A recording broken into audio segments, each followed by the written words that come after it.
When it comes to the NBA media, one of their favorite players to pick on is indeed Kyrie Irving. As over the past 3 years, Kyrie, he's gotten his fair share of lumps in the media and fans alike, whether it be his role with the Brooklyn Nets' Big Three or in Dallas last year with them missing the playoffs. And look, I know I said media, but it is specifically Stephen A. Smith. As when Kyrie Irving fails, this guy is extremely eager on the edge of his seat to attack him and downplay how great he is. And of course, Kyrie isn't perfect, no one is, but his individual play, despite the turmoil, was always fantastic, as last year being in Brooklyn and Dallas, collectively averaged 27 points per game on near 50-40-90 splits. Despite Kyrie being great individually, Stephen A. Smith still attacked this man's character and his overall ability as an NBA player. And look, that Dallas team last year in 20 games with Kyrie definitely floundered and underperformed. But with that being said, looking at Dallas this year being a top 5 seed even after a quick start, that same energy from Stephen A. Smith when Kyrie fails isn't there when he's succeeding. As looking at Kyrie's last 10 games, averaging 25.3 points, 5 assists, 4 boards, on once again impeccable shooting splits. And the last couple of years, one player debate I've been fascinated by is Dame versus Kyrie. As coming this year, ESPN, they rank Kyrie Irving as the 34th best player in the NBA, compared to Dame, who is ranked 14th. That's a pretty big disparity in these two players, whose overall ability isn't that much different. And for someone like Kyrie, who's now in Dallas, when it comes to the media, he's kind of been cast the shadows, kicked out of the frame, and out of the overall discussion of elite point guards, compared to Dame, who's kind of coming out of the shadows, going to Milwaukee, pairing with Giannis, and having a championship team in Milwaukee. I'm sure you guys already know this, but the NBA media, they'll pick certain players, certain teams, to either prop up or push down, depending on the narrative they want to push. And comparing Kyrie versus Dame this year, I would argue Kyrie actually has been slightly better, as these two players' overall production, points, assists, rebounds are virtually identical. But Kyrie's overall shooting splits, compared to Dame, he's vastly more efficient. The biggest gap in these two players is the fact Dame Lillard gets 10 free throws per game compared to Kyrie, who gets less than 4. And still staying on this comparison, the overall media coverage of Dame Lillard, it's been 24/7 non-stop. But for someone like Kyrie, who also is having great team success, he's rarely, if ever, talked about. And one thing I've heard every day for the past couple of months is Dame Lillard in the clutch has been absolutely amazing. And in the fourth quarters, him, not Giannis, is Milwaukee's best overall player. Now, you can have that take, that's fine. But compare Kyrie versus Dame this year and their fourth quarter production, because Kyrie actually has been highly underrated, averaging 7.1 points on 50.8% shooting, 32% from 3, and 94% from the free throw line. Again, those overall numbers are almost identical to Dame time in Milwaukee, but the overall positive coverage of the media isn't there for Kyrie Irving when he's actually succeeding.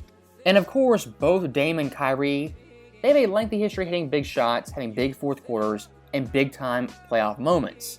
In that respect, these two players are very, very similar.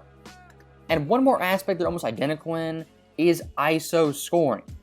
And of course, Dame going to Milwaukee being paired with Giannis, that ISO ability, ISO scoring ability, that was all anyone talked about, because Giannis finally had a guy next to him who could get his own bucket consistently. But again, looking at the overall numbers, I would argue Kyrie alongside Luka Doncic actually has meshed better than Dame with Giannis, as Kyrie in ISO scoring averaged 3.6 points per game, that ranks 8th, just like Dame, on 45.2% shooting and 46.4% effective field goal percentage. Like we saw with the overall stats, Kyrie and Dame's production is nearly identical, if not the exact same. But Kyrie's efficiency compared to Dame Lillard had much better so far this NBA season.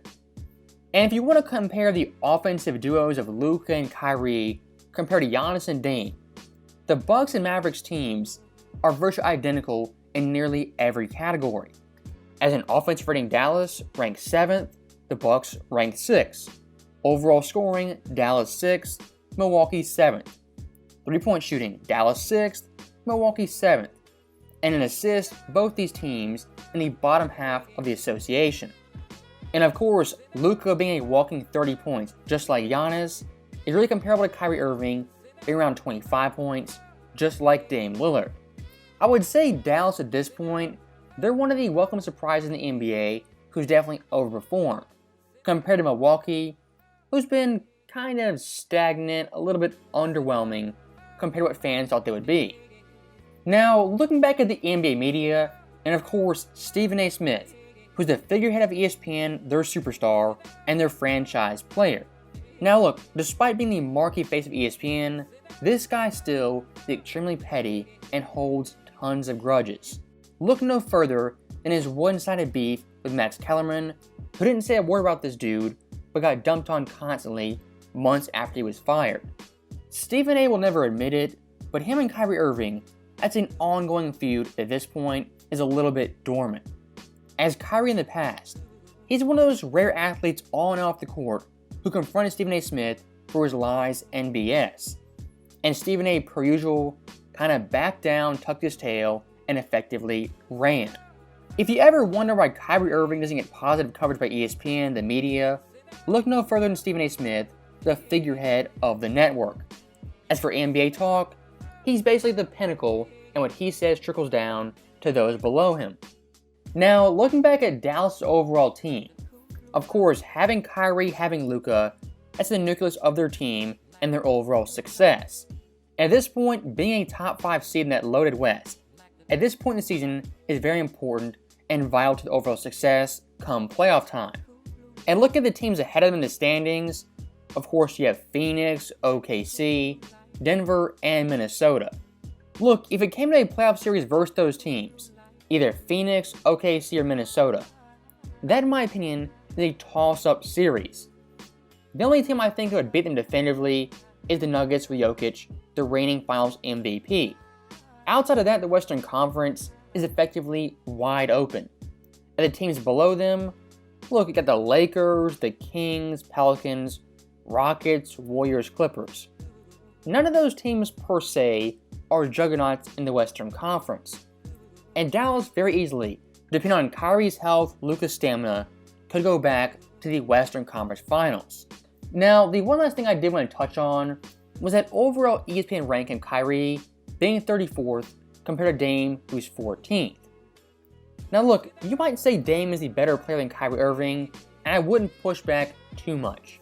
But my overall problem with those rankings, the gap being 20 players, who are guys who are so similar, that overall disparity in gap is way too large. And one more disparity that is beyond glaring is the positive coverage Dame gets versus Kyrie, as that overall ratio is completely out of whack. And like I said earlier, I think someone like Stephen A. Smith, who has very big pull at ESPN, is kind of behind Kyrie Irving, not getting his credit and his overall due praise.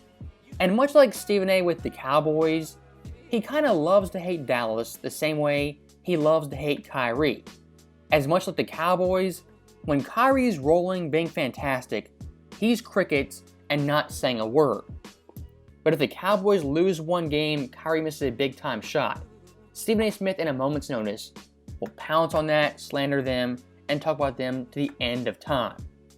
Unfortunately for the NBA media, that's how it is in 2023. So, as always, thank you guys for watching, hope you enjoyed it. I'll see you next time.